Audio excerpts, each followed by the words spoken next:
Feeding assistance can be one of the most helpful tasks performed in the shelter environment. A relaxed and comfortable experience is an important component of the eating experience. Feeding assistance needs to fit the amount of help needed by the client. It's important that you let them do what they can do. A few clients may require tube feedings. Health services will assist these clients as needed. Health services volunteers will provide the care assistant with instructions on which diet the client will need. Also, ask health services about assistive devices such as special cups, plates, bowls, eating utensils, and straws, as these supplies can greatly increase the client's independence. And always remember, safety is of the utmost importance.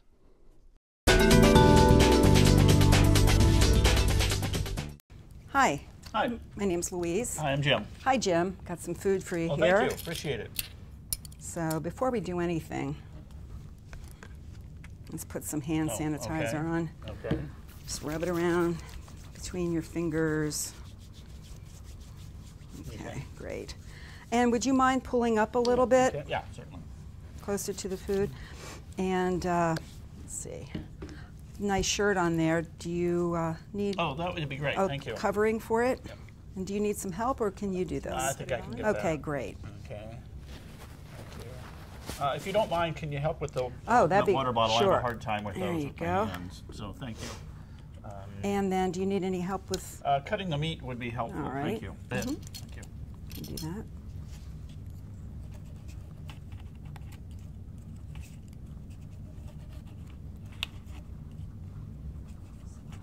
Thank you very much. I appreciate it. Okay, sure. Well, I'll be back in a few minutes to check with you. Okay. Thank you. Uh-huh.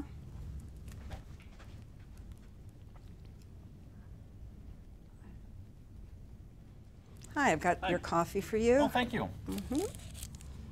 So this feels pretty hot. Do you mind if I test it? Okay.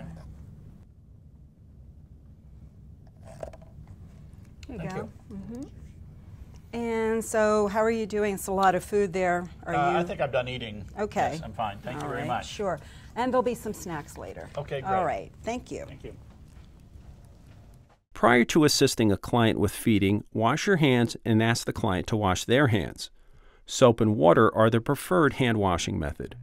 Use hand sanitizer only when soap is not available. The client may need assistance when eating, and this task may make them feel helpless. It is important to encourage clients to do as much as possible on their own. You may have to open a milk carton if the client's hands are unsteady or weak, or you may have to cut up meat if they are paralyzed on one side. At each meal, talk with the client about the amount of help they need, because they may need more help at certain meals. The amount of help needed will probably depend in part on the kind of food served. For example, the client may be able to hold a sandwich, but may not be able to cut up meat. Observe the client during mealtime to determine whether they need help eating. Sometimes clients leave part of a meal uneaten because they are too tired to finish.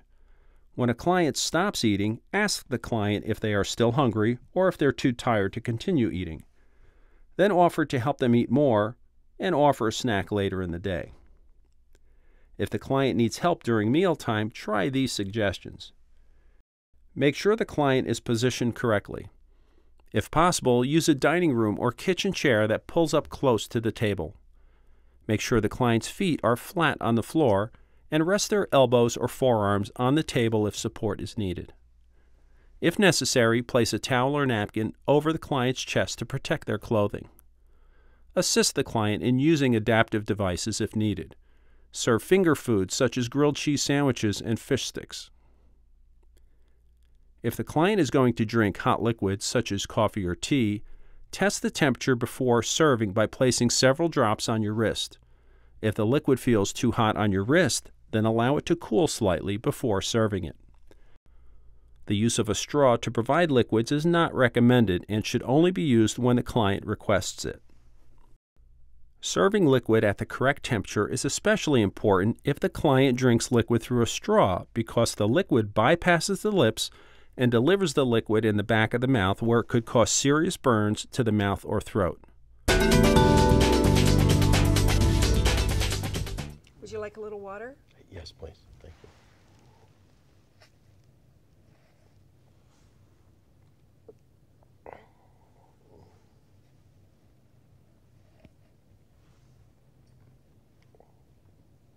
little more? No, yes, please. One more.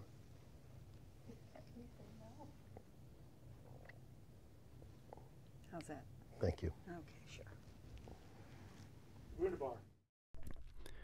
If you are offering liquid to a client using a cup and the client is not sitting up, use one hand to raise and support their head. Use the other hand to hold the cup while they drink.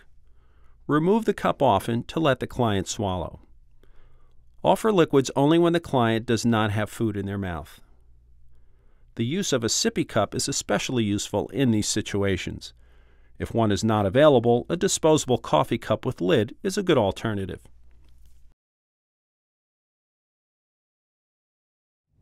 So there's a plate of food in front of you, Okay. and just imagine a clock. So Okay. at 3 o'clock, there's a sausage patty. At 6 o'clock, there's a granola bar. And at 9 o'clock, there are some eggs. Right. Off to your right-hand side, there is a cup of V8. Oh, terrific. Thank you. Utensils are on your left. Okay. And we've got a knife first, a spoon, and then a fork on the outside. Got it. Do you need help with anything? No, I think I'm okay. Thank you. Okay. If you are assisting a client who has trouble seeing, remember they can probably eat independently if they do not have any disabilities. Try the following to help the client. Identify the foods on the table and on the plate. Describe the location as if the plate were the face of a clock. In this example, the eggs are at the 9 o'clock position, sausage at the 3 o'clock position, and a granola bar at 6 o'clock.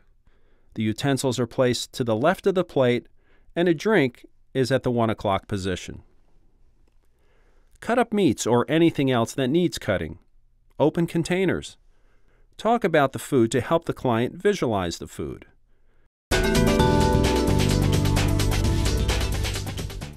Hey, Jim. Hi.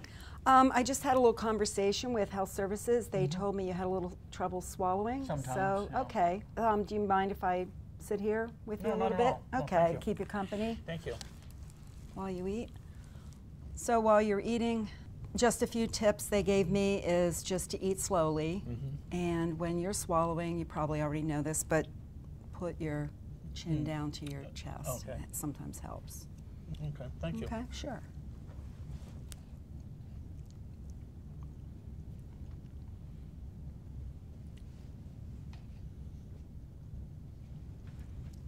Is that good?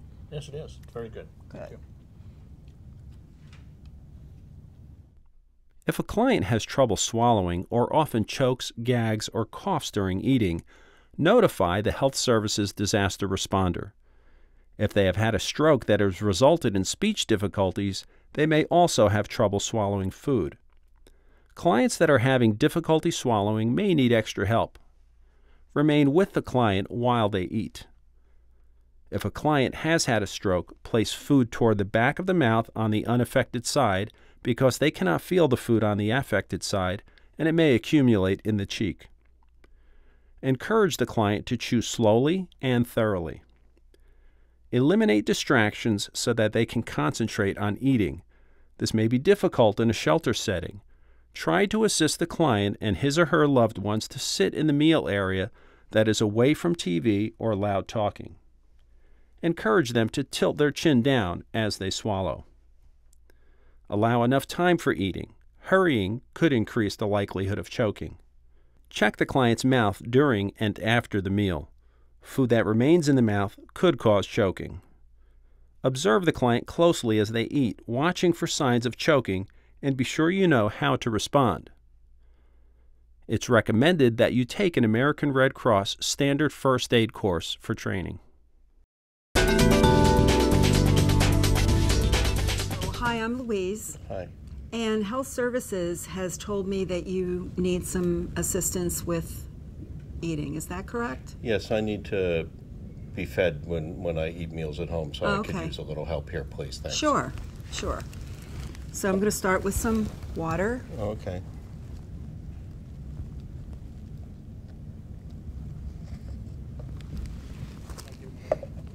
And now I'm going to give you a little bit of egg.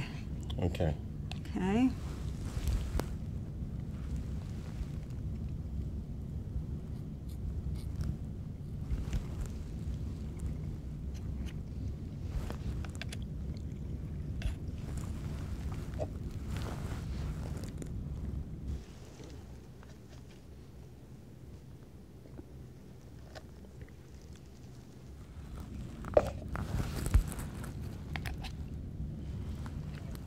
So are you finished eating, or do you need a little more time? No, I'm good. I'm finished. Thank you very Okay. much. So, like to clean your hands up a little Okay. bit. Some hand sanitizer. Okay. If you just rub it around as best you can. Can you get inside your fingers there a little bit, in between? Excellent. Okay. Okay. And is there anything else I can get for you? No, I think that's good. Thank you very All right, much. sure. Thanks. On occasion, you may need to feed the client. When feeding the client, be sure to do it slowly. Be sure to clean your hands prior to each encounter with the client. Offer a liquid first to moisten the mouth and make it easier to swallow. Then begin offering solids by filling a spoon 2/3 full.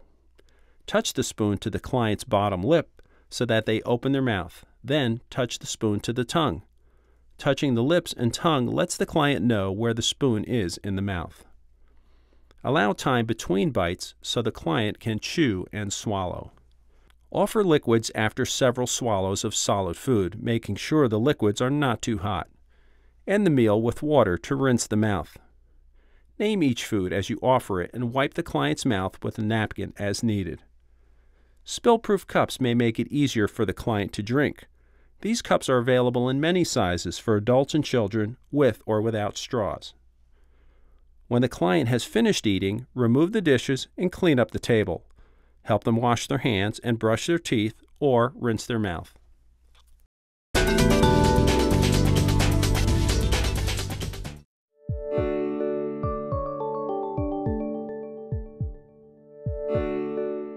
When something is lodged in someone's throat, the natural response is to cough.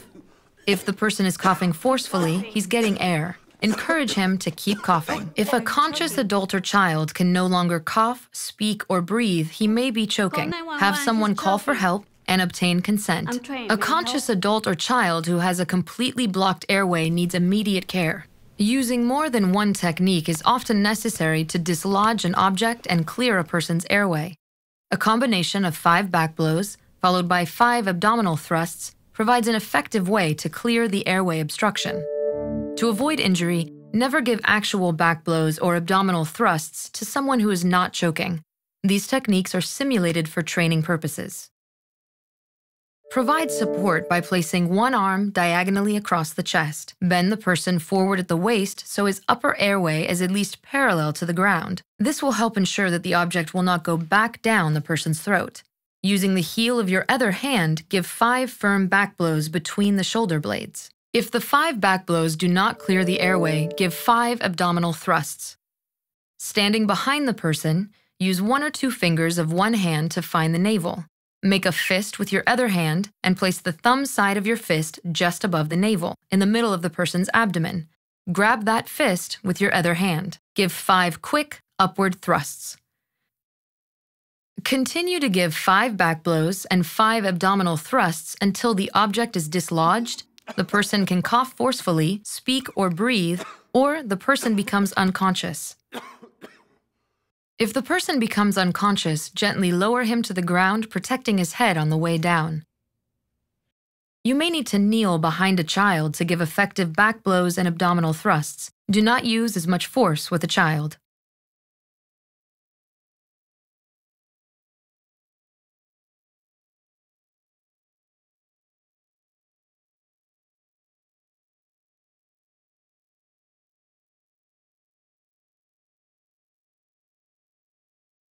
All care assistants should be CPR AED first aid certified.